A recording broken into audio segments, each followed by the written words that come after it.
Soldiers of Reddit who have faced child soldiers in combat, what has been your, or your comrades, experience or experiences, any unique challenges you, or others have faced?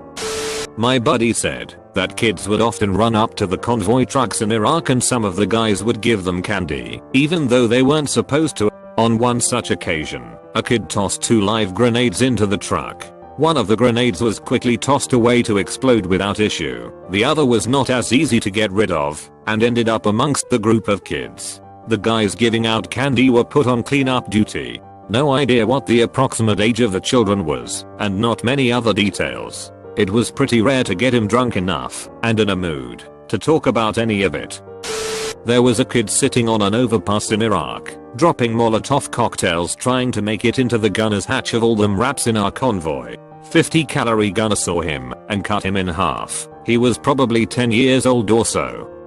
My platoon sergeant was on his 3rd tour when he joined our unit heading to the sandbox. I'll probably never forget the time he just dropped in casual conversation, in a joking manner. You can take home a lot of things from your time in service, but I'd rather not have been the first guy in my neighborhood with 3 confirmed kills. And he just kept talking from there, like he didn't want to give anyone else a chance to question what he just said. It worked. I never asked. End of our tour. Nothing really happened the whole time. He got comfortable enough with us to tell some stories from his past tours. One of them involved meeting a 13-year-old Iraqi boy awkwardly trying to carry an RPG in the suburbs of Baghdad, and the sergeant just up and running at the kid, screaming at the top of his lungs, firing his weapon as fast as he could in the air, scaring the kid enough for him to drop the RPG and run.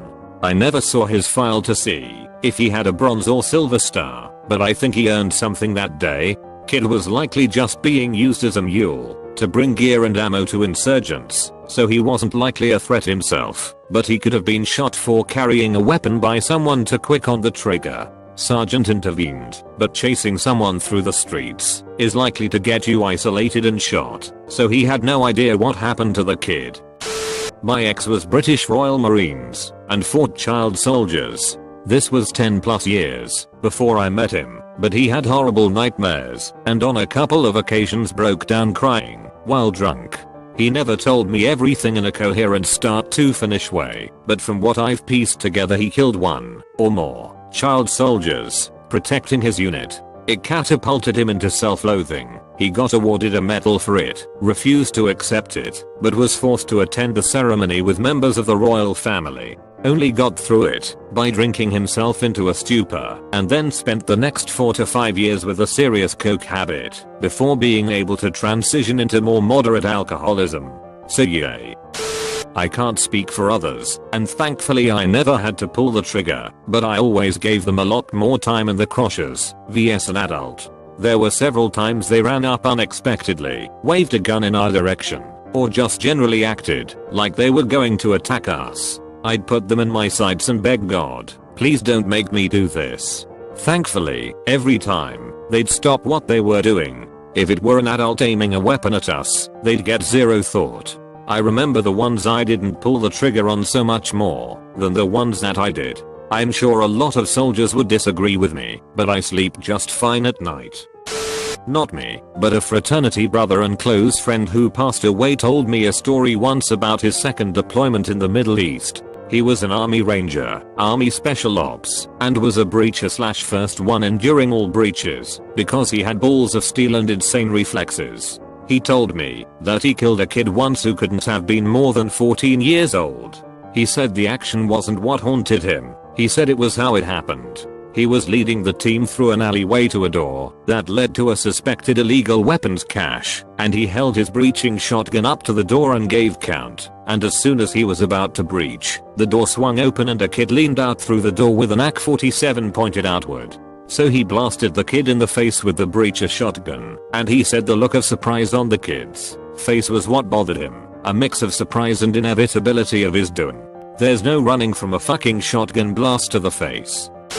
I was with the SADF back in Angola. My platoon and I had few brushes with them We mostly met poorly trained militias armed with old Soviet gear. But I remember on one occasion, we were entering a village where we were supposed to get water. The village, if we can even call it that, had around 10 to 15 actual house, and of those at least half were abandoned. I remember that our spotter yelled out to us, telling us to get prepared. Our lieutenant saw something that visibly shocked him, and called out our sergeant. We received the order to issue warning shots south of our position. That's when we all saw it, around 30 to 40 kids with guns bigger than them with a few adults who seemed to be their co-s. Our sergeant ordered us to target the officers, and we did. Even after all 6 of their adults were killed, the kids still continued to shoot, with no control of their fire. After maybe 5 minutes the order came, fire at will. I don't remember if the entire platoon opened fire. I remember I did. In the moment, I didn't quite think about who I was shooting. I don't think anyone did. All we saw was an enemy eager to send us home in body bags. We saw enemy uniforms, nothing else. Nobody said anything afterwards. My comrades probably all willingly forgot this, or justified it by saying something like "I saw them."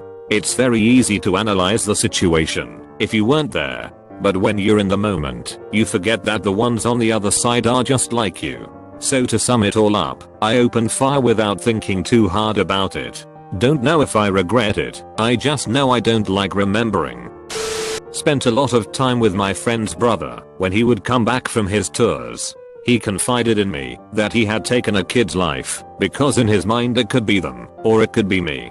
On a previous tour he witnessed a child with a bomb strapped to him hug a fellow soldier and blow them up. A lot of his stories were very hard to listen to, and it was clear to me that he did not return as the same person that I knew growing up. Didn't actually pull the trigger on the kid, but was ready to convoy through a village, and the kid reaches into a pocket and pulls out what looks like a grenade and tries to throw it. I hesitated. The grenade slipped out of his hand behind him. It was damn rock. I was ready to kill a kid over a fucking rock. If it was a grenade and he managed to throw it, my hesitation could have meant my buddies' lives. I'm glad it was rock. I knew a guy who served, and we got drunk one night, and I was the idiot who asked, "What's the worst thing you saw while serving over there?" He got quiet and got this far away look in his eyes, and then he told me this story. I was in an armored convoy and we were in the middle of a patrol, but it had been a pretty normal day. The school buses that were used were pretty much just minivans, so the only way to identify it was a school bus was usually the sticker they placed on the side. Anyways, the area we were in was known for placing copper on top of their bombs, because when a bomb ignites the copper liquefies and basically goes through anything. Even our tanks can't block that shit. So we are on patrol and a bomb goes off about 10 feet to our right, and I figured I was a dead man. Right then a school bus drove by and provided cover from the blast, so only one of our soldiers was hurt, but not seriously.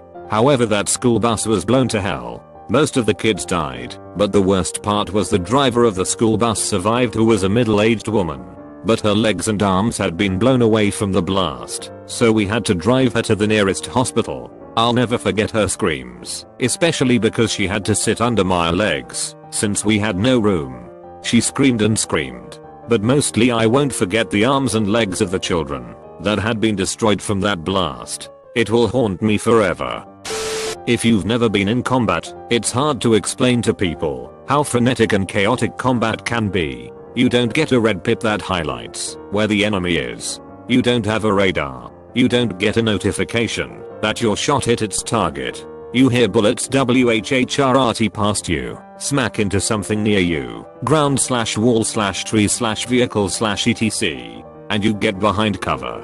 You then start yelling to your squad mates about where you collectively think the incoming fire is coming from. Sometimes it's obvious, but usually it's not. You're even more fucked if you're in an urban/semi-urban setting where there are non-combatant civilians running around. Worse still, when you simply can't tell the difference between the two. You're trying to not die. You're trying to leave cover, acquire a target, shoot that target, and then get back behind cover before someone sees you and shoots you. This does not leave a whole lot of time for pondering how old your target is, what their motivations are, or how long they've been a soldier.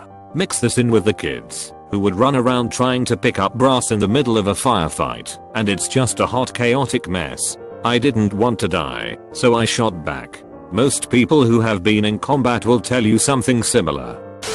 I wouldn't say it was unique, because every day in itself was always something new and the child may not have been a soldier. I was the medic riding in the back right seat of a Humvee back in '09. I saw a child about 10 plus / 2 years of age from the back seat of his parents' Mercedes, which was at my 3 o'clock point and 9mm at my gunner, whose fire sector was to my 9 o'clock. I immediately open my window and aim my M4 and let the convoy know what I'm seeing. Gunner's turn and a shot came from the Humvee in front of me and hits the car. No one was hurt. The reason I didn't fire is because I could see that he didn't have the instinct to pull the trigger. Had he been several years older and carried himself more like he knew what he was doing, then I'm positive I would have been the one to fire, and it wouldn't have been the car that would have been hit. I was deployed in Afghanistan from 2009 to 2010, and again in 2012 with the US Army. Due to the nature of my deployments, the first one was much more kinetic, and that's where most of my personal encounters with the enemy happened. A lot of the people we fought were teenagers, probably from 16 to 19 years old. So some of them were children by the US definition. But over there people grow up a lot faster. Everyone I dealt with was trying to kill me, so I don't feel any remorse about shooting back at them or dropping mortar rounds on them. I never had to deal with younger kids being a threat or anything like that, thankfully. And honestly, myself and everyone I knew generally really liked the little kids over there. They were usually sweet and nice, and always asked for candy and gum and stuff like that. And even when those little shits would throw rocks at our trucks, it was hard to blame them. Not much else to do for fun around there. Not a soldier, but my stepdad was a paratrooper in the special forces. It took me several years to get him to tell me anything about the combat he had seen during the Gulf War. His first kill was a child around the age of 8. Stepdad was in the back of a convoy holding rear position. They stopped for some reason I never asked, and the child came running at them from behind. He was naked, except a thick vest, and had a grenade in his hand. Stepdad told him to stop over 10 times. The boy's father was watching from a nearby building. Still messes him up, and he goes to therapy 3 times a week. War is hell.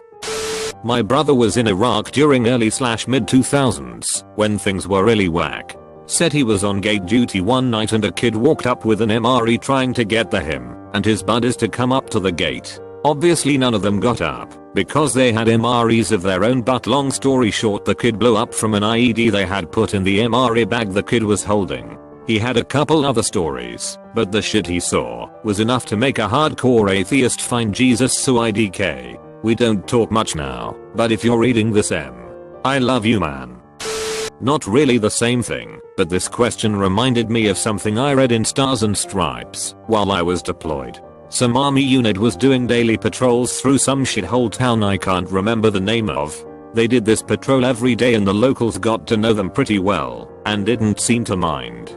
And the kids in town would run alongside the convoy and beg for candy. A bunch of soldiers started tossing them stuff from them res. It was a hearts and minds type thing, I guess. Anyway, one day, while on this routine patrol, an IED ripped through the convoy while it was stopped, and a bunch of kids were gathered around. I can't remember the exact numbers, but I think like maybe 4 soldiers were either killed or wounded and something like 20 or more kids were killed. I know it was a pretty high number, and the first thing I thought was, goddamn, this village just lost like 20% of the kids that live there. I wasn't on this convoy and I don't know anyone who was, but I had been on the same sort of mission dozens of times and could easily place myself there. I saw kids get killed by insurgents and allies, but I never saw a mass casualty situation involving little kids like this. We had a kid, maybe 8 to 10 years old, walk by one of our vehicles with a woman. As soon as he was alongside of the truck, he took out a grenade and tried to throw it on top of the truck. Mind you, these trucks are about 9 foot tall. Grenade bounced off the armor and back at the kid. Killed him and the woman.